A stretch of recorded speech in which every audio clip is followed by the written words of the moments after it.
In this video, we're going to talk about the Book of Lies, which is a small book written by Aleister Crowley with 91 chapters plus 2. And this is actually requested by Cesar Garcia, who's in our Thoth Tarot groups. And it's a good subject to talk about. Kabbalah I've already read quite a few books of Kabbalah, and you still think you only know the tip of the iceberg. So it's true. There's the way that you're kind of told about stuff by the OTO and everyone else. But Crowley doesn't write about it in that form. Now, what is Liber 91 to do with tarot? Well, it's quite simple, because Crowley writes in terms of multiples of 13, and 13 is the number of Yichud, which means unity. 7 times 13 is 91, which is why it finishes on the 91st chapter and has Amen. Amen is literally Amen. We say in our prayers at the end of it. And it's the god, Egyptian god. And the number is 91. Now, the 6th multiple of 13 is 78. So immediately, and six times unity, or 6 times 1 is 6, which is putting its center on Tiphreth in the Kabbalistic Tree of Life. So it's an important number. 13, there's a lot of very stupid tarot readers who go, oh my God, it's a death card. Well, that just shows they haven't got a clue about tarot for a start. So you can test your teachers, do they go, oh my God, it's death? Or do they say, oh yes, 13 is the number of unity? It's a good test. Most will fail, bless them. Now, there's also a Thelemic angle to all of this, because I said at the beginning there's 91 plus 2 chapters that are unnumbered at the beginning, and Crowley puts them as a question mark and an exclamation mark. So this is question, exclamation, they just boom, and this is almost the expression of the universe coming into being. It's like the Big Bang. And when you add 2 to 91, you get 93, which is the number of Thelema and other things. It's a big number in the Thelemic world, if that's your thing.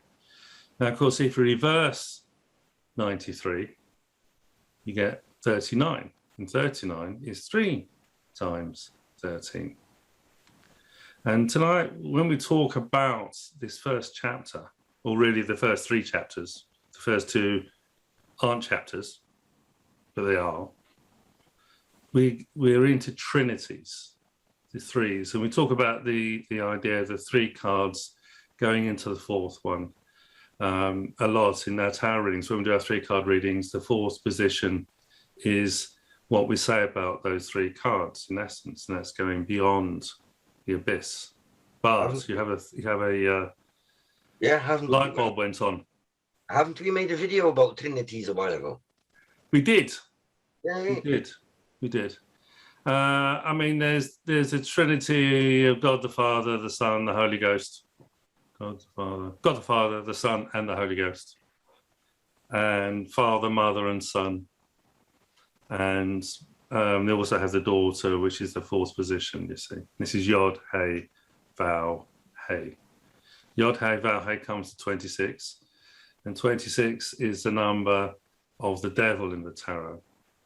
So this is why you see the devil card and discussed in a chapter of its own at the end of the chapter on the full card. In the Naples Arrangement. It's also becomes 0 as well. So 0 as Ain, as nothing, is also this number 0. So sometimes in Crowley's writings, he starts off with O. Or O. Yes. And he's actually saying naught has 0, naught has 70 because it's the I, which is to do with the letter Ain. the devil. Are we keeping up? Yes, but I want to clarify. And also, the negative, the naught is 61, which Aleph Yod Nun is 61. So when he talks about the negative, he's talking about 0 as well in all of this. So you've got to let these ideas percolate and flow through your brain. So this is the kind of background to what we're going to talk about in this video. And this is all tarot related because we are talking about the Kabbalistic Tree of Life. And if you've seen on the diagrams, you have those 3 sort of circles, semicircles at the top above Keter and Ein Sof 4. It looks separate. But if you look in the Book of Thoth ones, he actually sort of creates it as an oval around the Tree of Life. So the Tree of Life is inside. But in this one, he actually talks about 3 Trinities. And these Trinities are Ein Sof and Ein Sof 4. So that's the first, N is the first 3, Keter, Hukma Bina, then Hesed, Gebra, Tipreth, and then Hod, Netzach, Yesod is the 3rd Trinity. And the 4th one, separate, is the 10. And also, these sephiroth are actually in Keter. So we're doing a top-down thing, whereas all other tarot teachers say, oh, we have to go from 10 up. You know, it's rubbish. You start from the top, going down. See? Is that right, Bart? Yes? Well, there was one thing I had to think. The devil good. number. This is good. For those who were listening and who managed to follow what he all just said. Watch the video back a few times. At a certain time, Paul said, that 26 is the number of the devil. What does that mean? Twice 13? No. 26 is the number of the devil in the Naples Arrangement. Yeah, it is also 2 times 13 as well. It's the dyad. That 13 has nothing to do with the devil, actually. No, the 13 has nothing to do with the death card either. No, but it's number 13 in the tarot deck. So it's not an unlucky number. It's a number of unity. It's a perfect expression of everything together. Is there an evil number? No, they're all numbers. They're numbers. Yeah, but they're attributions that if make 13 is a good number, then give an example. What is an example of a bad number? Which is what? If 13 is actually a good number, a unity. Well, it's not. It is not the bad number people think. Which is something entirely different. So the interesting thing about the Book of Lies. So one thing I forgot to mention is the abyss. Okay. Above the abyss, everything is unity, is harmony. Crowley describes this as an expression in Liber 418, which is all about the Enochian ethers. And it says above, this is all an expression of harmony. Every system of knowledge, language, culture, and religion, they all work together in perfect harmony. Below the abyss, it's fragmented and things fall apart. And this is the fractured kind of view that we have. So a lot of people seeing this knowledge from the broken bits, which is why it's called the Book of Lies, because it's actually above, not below. Yes, Bart? I'm checking it here. Isn't that supposed to be creation as we know it? These broken things? Oh, yeah, you're talking about something. Yes, there is that 248 sparks and things. You're getting into Tohu and Bohu and all of these things as well, which are described in Kabbalism as well. The vessels and... So here, the interesting thing about this chapter is that it's actually to do with the expression of being, existence. And he expressly refers to one of his other books, one of his other Libers, Liber 148, which is The Soldier and the Hunchback, which is a strange name for calling one of his books. So, and the reason why it's called The Soldier and the Hunchback is because it is all to do with the exclamation mark. The soldier stands up straight, and the hunchback is the question mark. It's so, you know, this it has it in there. So there he is. Yes, there's the two in there. But when Crowley actually writes about this in the Book of Lies, the question mark really becomes the O. So it is the letter O, and it is the number 0 as well. You can swap them round, you see. So he's always playing a game with these things. It's kind of known as netty by Austin Osman Spare called it netty. Not in it's a Vedic thing, not this. So whenever you say what it is, then it isn't. It gets confusing. It's the Book of Lies for something. Eh? Well, the lies is the truth above the abyss. Below the abyss, where people put themselves, it's false. So this book, The Soldier and the Hunchback, it's actually, the number is 148, and 148 is the number of Masname, which is the scales or balances. So this is where we're back into the scales or balances as there's things, and there's a point at the top where the two things create balance, and it's a symbol of justice, of course. So and this is all to do with Liber, the sign of balance and harmony. So we could also bring into this yin and yang, male and female, up and down, left and right, east, south, east and west, north and south, all these dualities, you see. So there's the kind of background to what he's talking about in this chapter. So he starts off with O, exclamation mark, O. And O is 70, and the exclamation mark, you could see it as Aleph, which is 1, which would be 71, which is the number of Lamb and the way. You could also see this as the letter, as if you saw that exclamation mark as 10. You can see it as. Yes, there's all that as well, Barlow. Don't worry, we'll get on to it, Bart. You know. And if you see that as, you can either see the exclamation mark as 1 or 10. If it's 10, it's 80 or 8, which is to do with Mercury then, you see. So, and that would be the Caduceus and the spiral going down the Tree of Life as well. So there's lots of ideas and things just within this opening statement, because this creates everything. So he starts off with the anti-primal triad, which is not God. So he starts with nothing. We already established nothing is Ain, which is the part of Ain or N, and then there's nothing becomes En Sof, and then nothing is not. Okay. So this is not the light, En Sof all, because we're still in darkness. So we're still in negation. So we have 3 nothings there, which is O, O, O, and O, O, O, which comes to 6, the perfect number within the Trinity.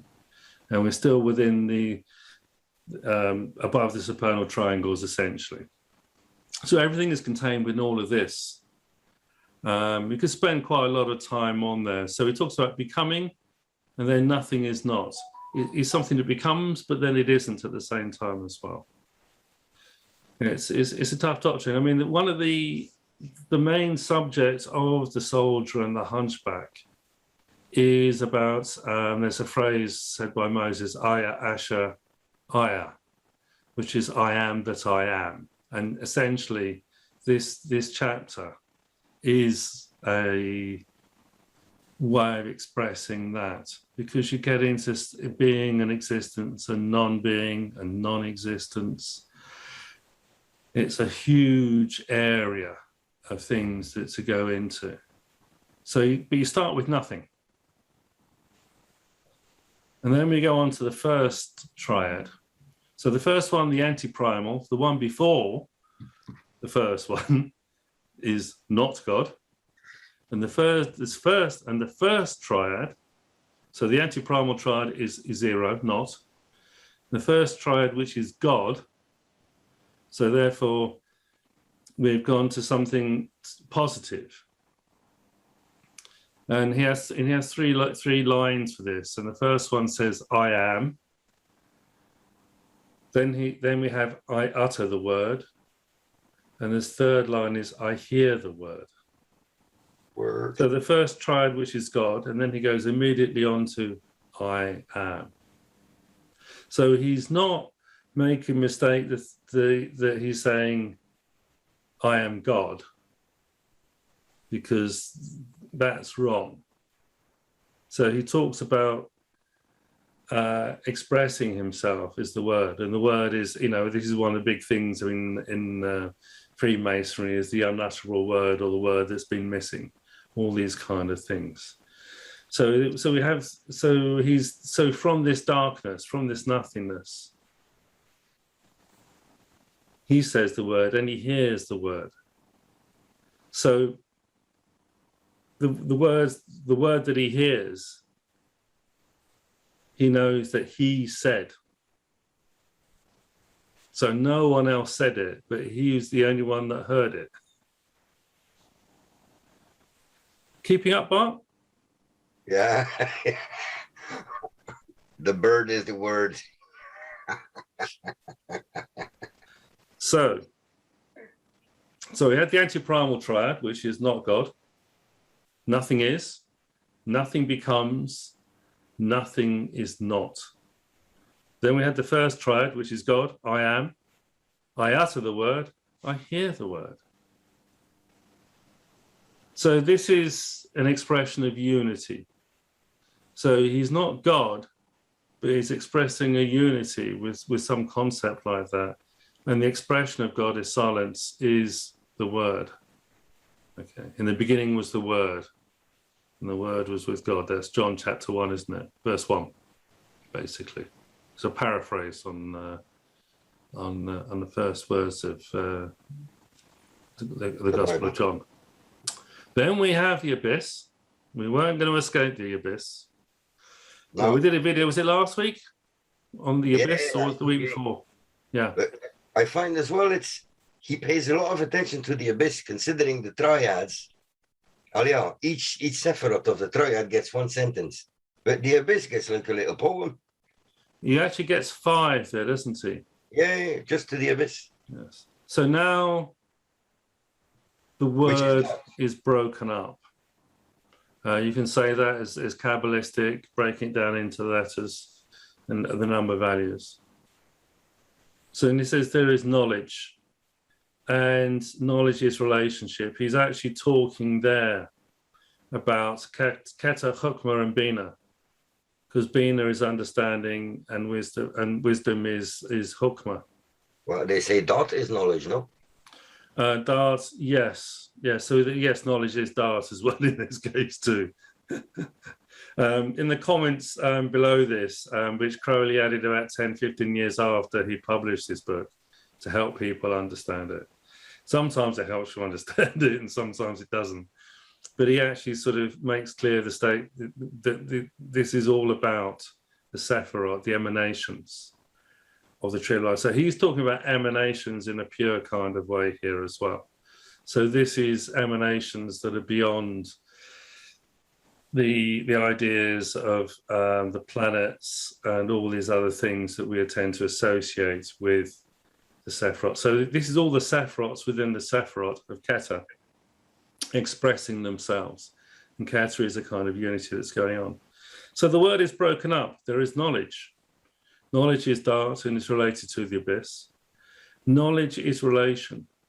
Now he's talking about, so we have one point and then you have another point. That's just a line. You need the third point to create a relationship between the three things, and that creates a triangle. So we're in that area there as well. And then he says, so knowledge is relation, which is the triangle. These fragments, Well, that's the word broken up, our creation. So now we've gone from emanations to a creation. And the point is below the abyss, from the third level, from the triangle to the fourth position, then you can actually have a structure, a solid, which is 4, and that's Hesed, mercy. And then he says the broken manifests light. So now the light appears, which is technically Ein Sof, and then Ein Sof 4, which is the limitless light, because AUR is light in the third negative expression. Yes, Bart. Well, I find it very interesting because now you just read the broken manifest light. There is a footnote connected to that. Yeah. And the footnote says the unbroken, absorbing all, is called darkness. So here he says the fragment, the word is broken up, the fragments are creation, the broken manifest light, and the unbroken is called darkness. I find that beautifully said. Well, the darkness is if it's really dark, it is the unity of there is only darkness. There is no form or shape or color or light. Light brings the multiplicity. It envelops everything. Eh? Yeah. So this is NOX and LUX, if you know your technical stuff in Kabbalah. The night and the dark and the light. So finally we get on to the second triad, which is God. And there we have God, the Father and Mother, concealed in generation. That's right. So the Father is Hokmah, and the Mother is Bina. So it's the second and the third things. Concealed in generation, which is interesting because generation is something associated with Yesod, the ninth Sephra, which is associated with the moon and the genitals. So he's kind of put it in there. Then he says, God is concealed in the whirling energy of nature. So, God is something we can't see. Yeah. And he talks about the whirling energy, it's spinning. And these are the wheels. He talks about the tarot as the wheel.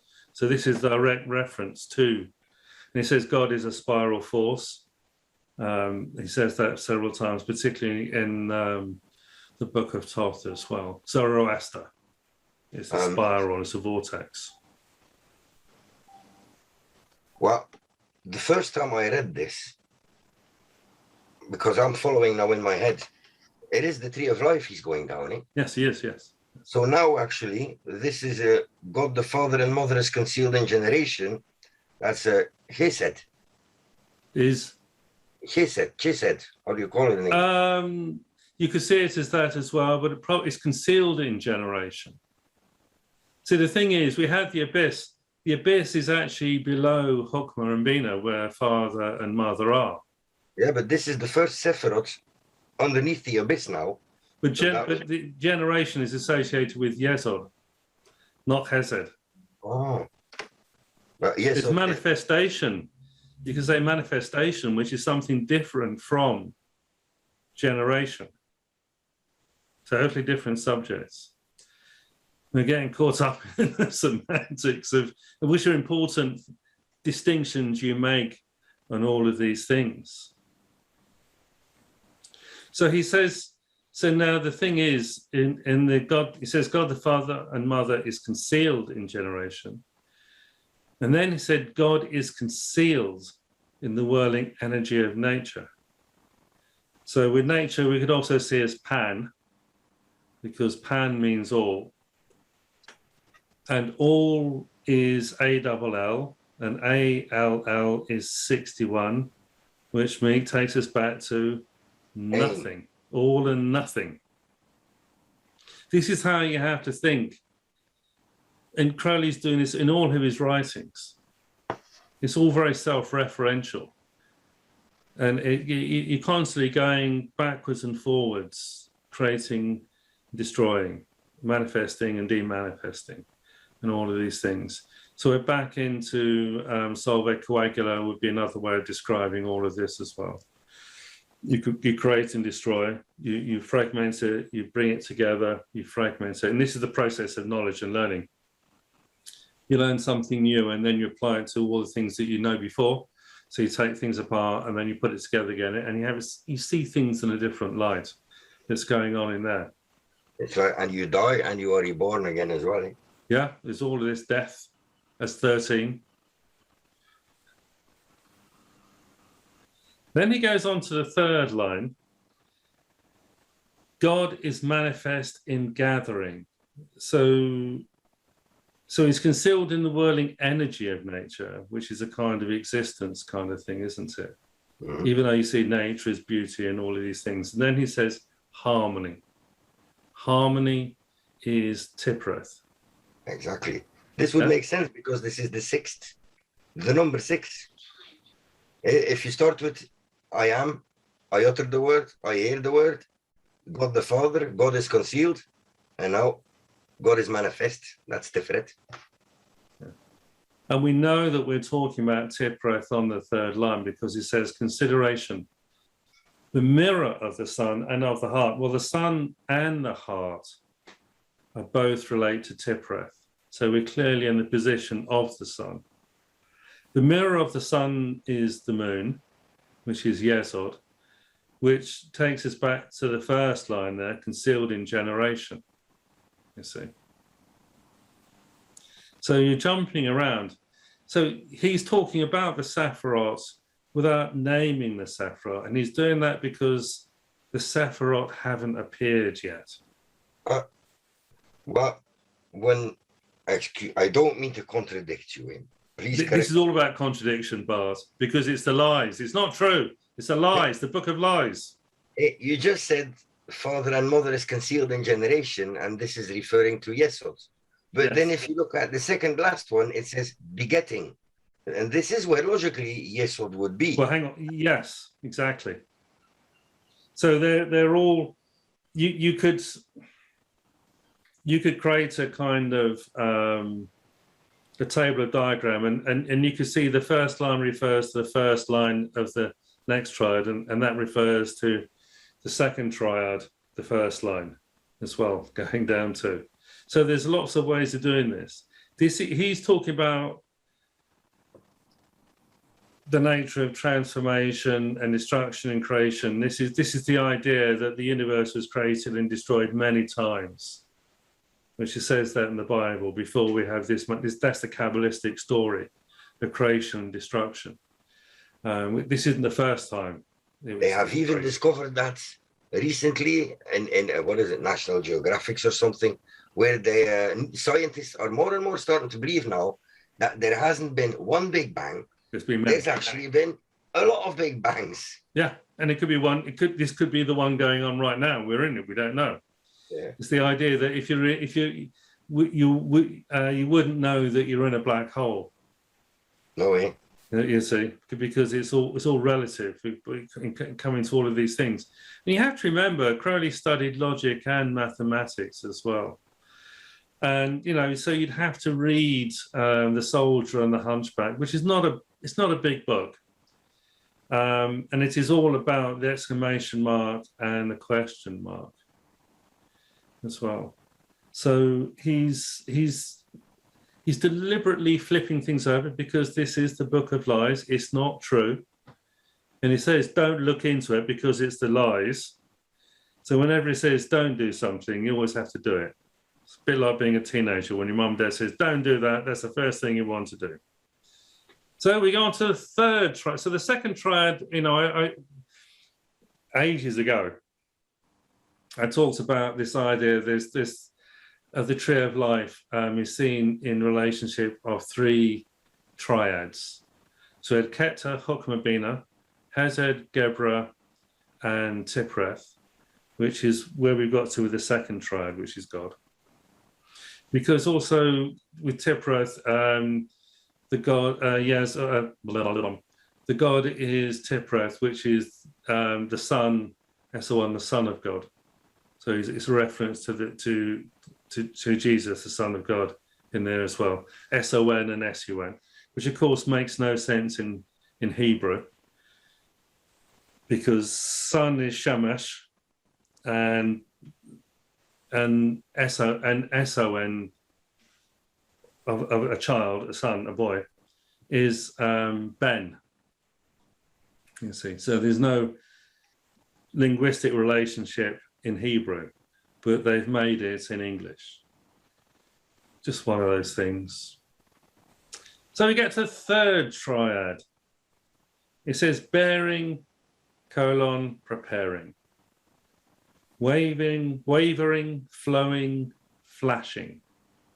Stability, begetting. It's funny that they put, how do you call that, these double points? Colons. The punctuation he puts in between. It's strange to choose that punctuation, I find. Yes, because really it would be a semicolon, not a colon, in these positions, because there's only, when there's more of them, but he's actually used colons in the third line of the second triad. Okay, so this is all about with Hod, Netzach, and Yesod. So bearing, preparing would be Hod. Wavering, flowing, flashing, that's Netzach. And stability and begetting, which is why I thought, he uses the word begetting there, and that's, and to begat is the biblical term for, having sex and procreation and everything else, which is generation in there. So we go on to sex, Bart. Don't worry, it's always going to be there. Yes. Well, we know you can't, if you have a half an hour conversation about Crowley and sex is not mentioned, then you've been beating around the bush.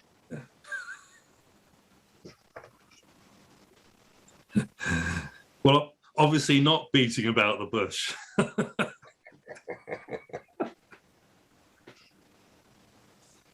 So there's the third triad, and he's actually saying less. I mean, the third triad is more, he's describing qualities, isn't he? Rather than personifications, if you like.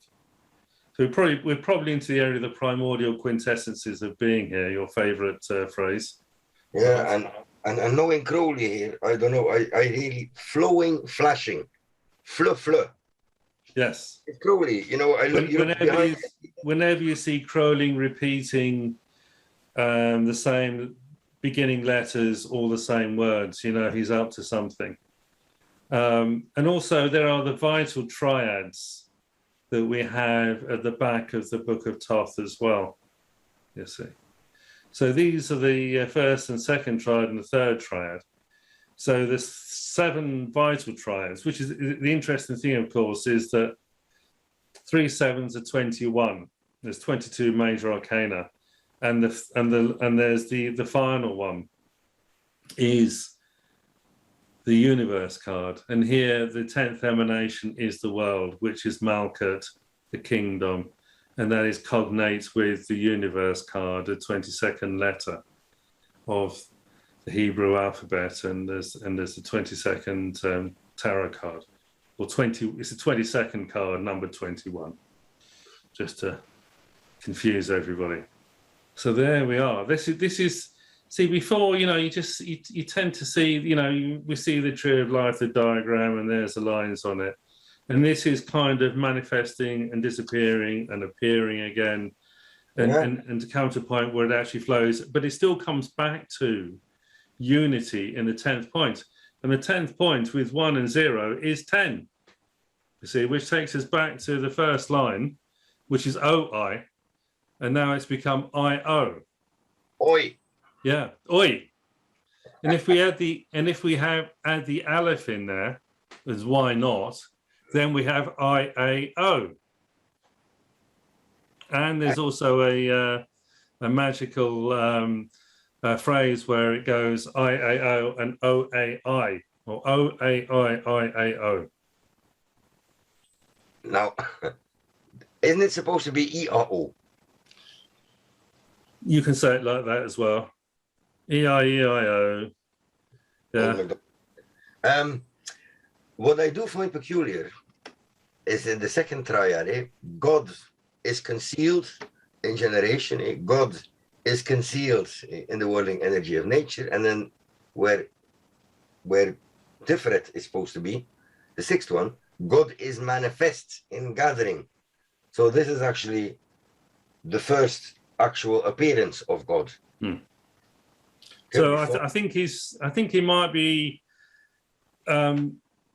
The purpose of man is for God to see himself. I think Carl Jung said something like that, didn't he?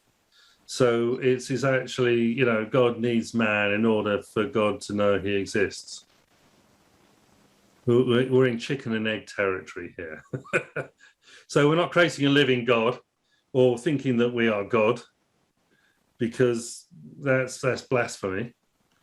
But of course, when he talked about the hidden God there, of course, that is Amoun, which is the 91st chapter of the Book of Lies. Is it? Yes. Commentary.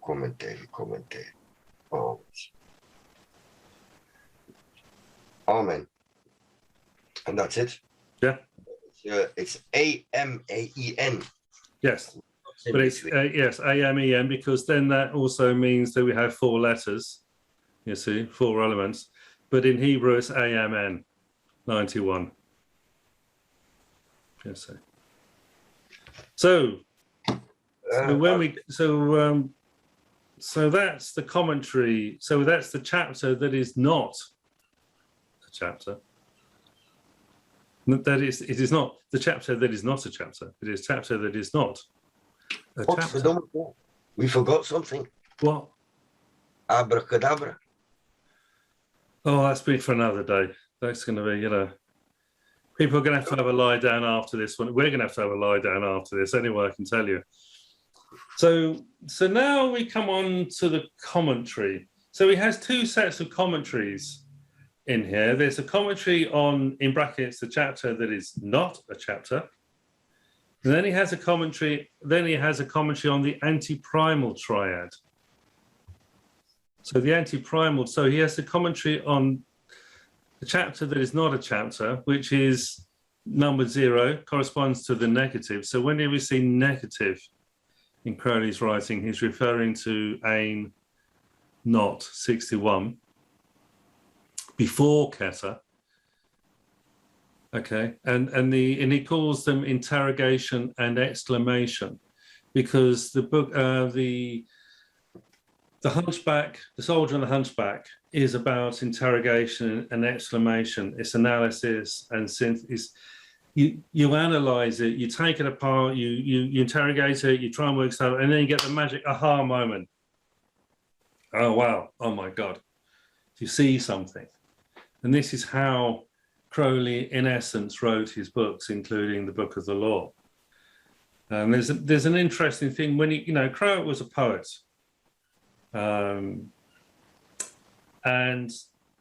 what poets and writers do is they find as many synonyms for a word as possible when they're writing. They don't say the same word over and over again. But when you read Crowley's writings in the Book of the Law, and in many of his other writings, you'll often see the same word repeated 2, 3, 4, 5, 6, 7 times in a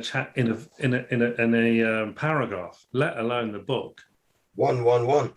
Yeah, there's just loads of it. You can find it all over the place. And whenever he's repeating a letter or a word, there's something going on there, and there's a lot to do with the number of times it's repeated and all these sorts of things. So this in a literary thing, you wouldn't do that. You'd find another way of saying these things, because it's bad English just to say the same thing over again. So he's doing that because these are Kabbalistic equations and things he's putting into his writings. So this is interrogation and exclamation. It's you take it apart, you put it back together again. This is solvent coagula. So we're getting onto sex now. So I don't want to disappoint Bart on this thing. And he says, this chapter begins by the letter O, followed by a mark of exclamation. Its reference to the theogony of Liber Legis, which is the book of the law, is explained in the note. But it also refers to treatise, phallos, and sperma.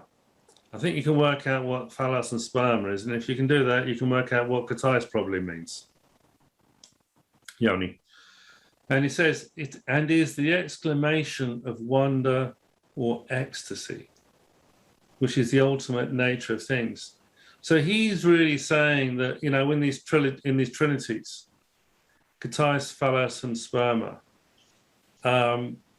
is masculine, feminine, and the thing that creates a child, which can be either a son, a boy, or a girl. You have the duality there. The sperm contains the duality. Because you don't know until the baby's born. You know, used to be you didn't know until the baby was born if you had a boy or a girl. But soon you'll be able to order one. Yeah, so you can do that as well if you go to the right places. So he also has a note in there where he talks about silence. And this is the other thing. There's silence, and the opposite of silence is noise, words. So the opposite of a word is silence, basically. Knew it is naught, had it, and is there, and then Rahol Kuit, which is the I. So knew it, had it, and Rahol Kuit, we're back to the Trinity that's been going on in all of this as well. So you can probably relate that back to one of the Trinities as well. We'll leave you to work that one out yourself. Can't give you everything. Some bits you have to do and work out in your head. So there's a huge amount of things there. So now the commentary on the anti-primal triad. The anti-primal triad is, which is not God, nothing is, nothing becomes, nothing is not. So technically you have 4 nots in there as well. 2 is and a becomes. So nothing being, nothing becomes, and then nothing goes back to nothing. All make sense, Bart? Yeah, perfect. Yeah? Good. So this is the end, the negative trinity. Its 3 statements are, in an ultimate sense, identical. The harmonized being, becoming, not being. The 3 possible modes of conceiving the universe. Back to conception again. To conceive of something is to kind of understand it or to create into what the thing is. It doesn't have to refer to pregnancy or anything else, although pregnancy in the womb, you know, is all part of it as well. Well, yeah, if we were just on about sperm and now about conceiving, it's not a coincidence either, I think. No. And the treatise. When mommy and daddy love each other very much. Yes. So then he says the statement nothing is not. Technical equivalent to something is, because this is the things, because we're into logic now. There's a huge amount of logic, but actually he goes into more in the soldier and the hunchback. So they're nothing to do with someone who's in the army and it's some old bloke with a hunch thing, you know, stick and all the rest of it. It's not a young man, old man thing. This is just a figurative. This is where he is being figurative. They are metaphors. Eh? Yes.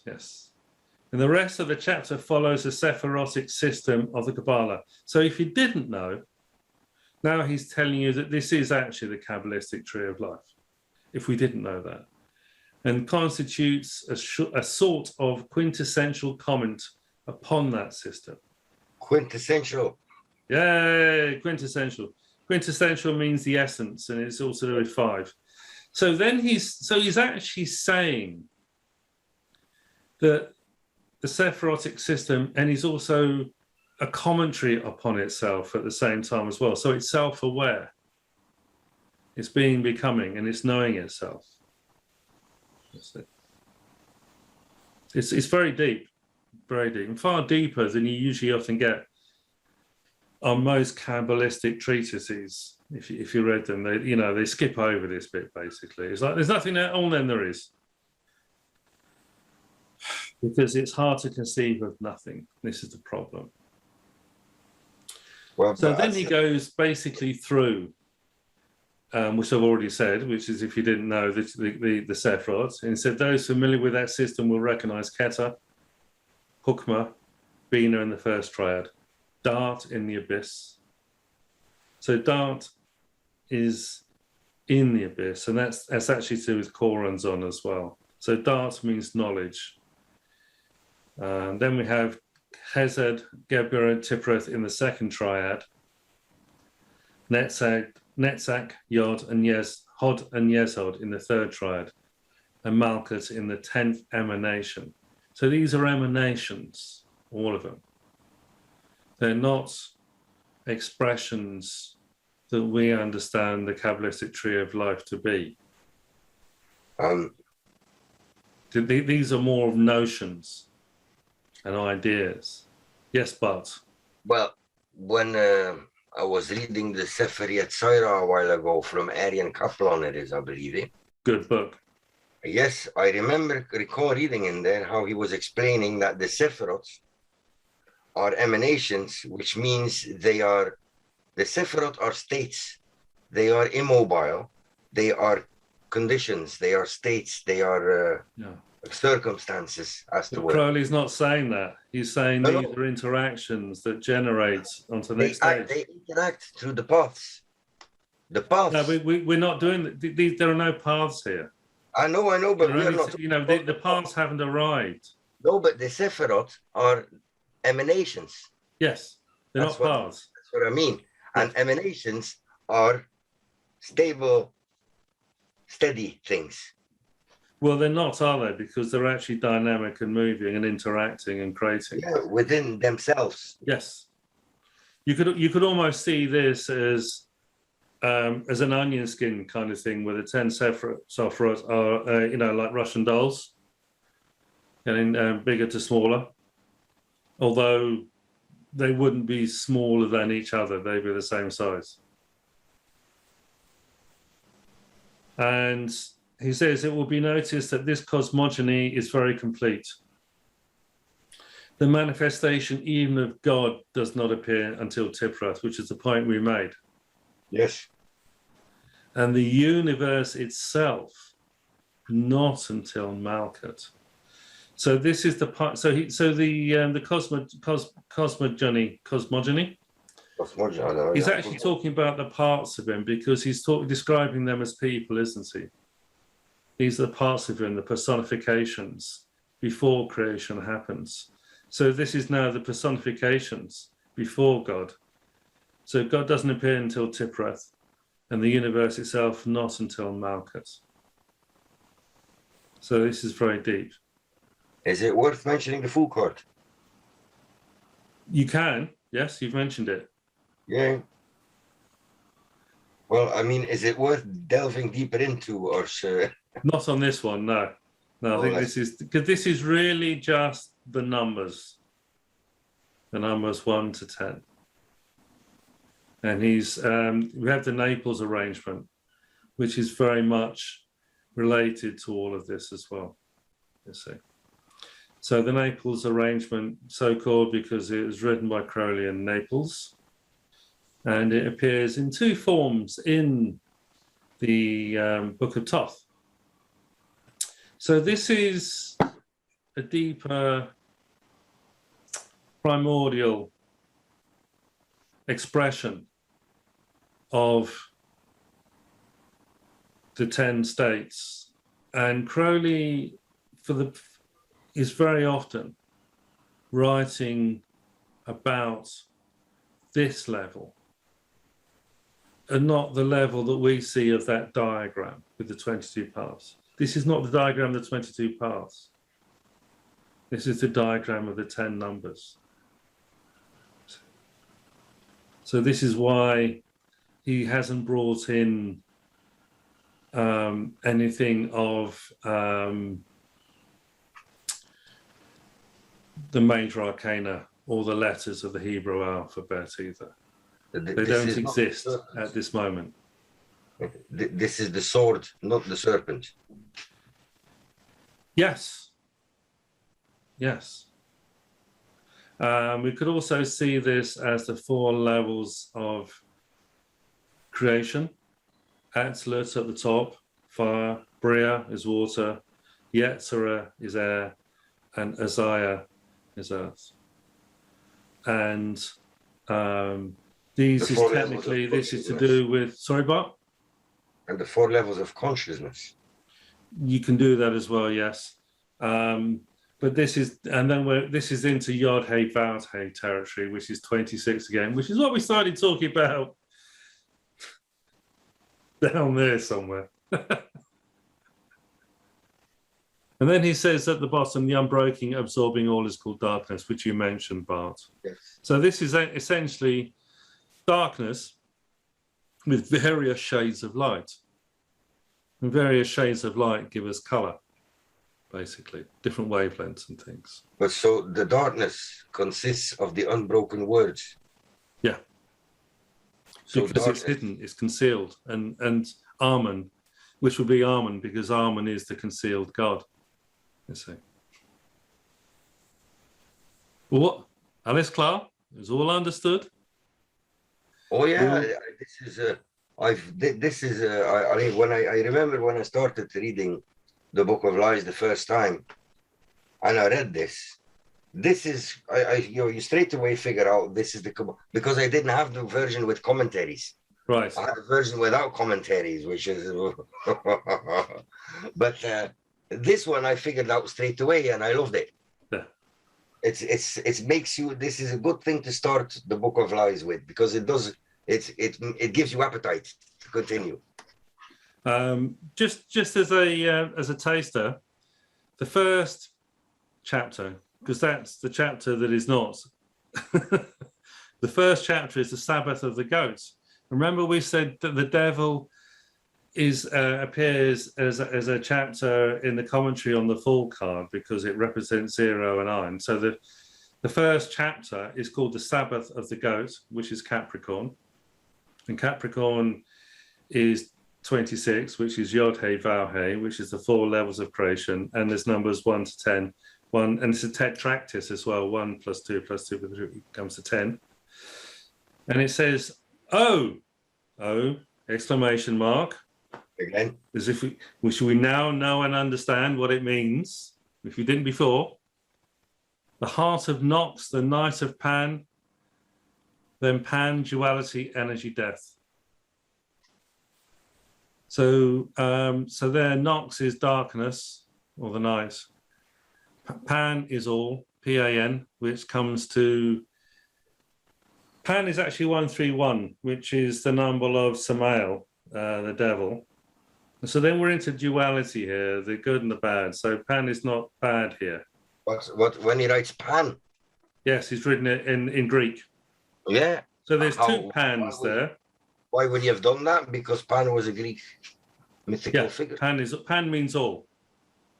We use it in pandemic is everywhere sickness. Pandemic is in that phrase. We all know what pandemic is at the moment. So he has so the night of Pan and Pan is 2 different Pans, and then he says duality, energy, death.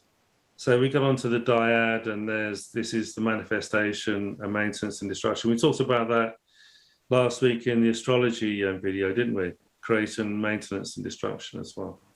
So that now we're into duality, which wasn't in the first one. That's probably enough for now. Everyone is going to have a lie down. Okay. So this is all about the Tarot. You may not have thought so, but this is how to really understand. So these diagrams that appear in these tarot books, they're just flat. They're just abstract. They don't mean anything. It's got to manifest and appear. And it's a top-down thing. And we're working in tarot, the top down to the bottom, not from the bottom getting onto it and maybe working a little way up. This is cascading down the system. We are manifesting. We are manifesting. So we hope you enjoyed this. Some likes and subscribe and join our tarot groups. There's Bart's Toth Tarot and mine's a longer name which I can't remember. But if you join one, you can join the other one. Join both. We're slightly different flavors, but we know we are the biggest Toth Tarot groups on the internet. I think we are, eh? Yeah. So, you're very welcome to come along and, and learn more about the Toth Tarot. If you want a reading, you can contact me as well. And, we're just passionate and love the tarot. This is not the Toth Tarot. This is tarot. Because it's written before the Book of Toth. If there is anyone who could teach us something, please do. Let us know what you know. Or send us some questions because, thank you, Sean Garcia, I think his name was. What is it? Yeah, Garcia. Yes, for suggesting this. And challenge Paul and Bart. The next video. See you. Bye.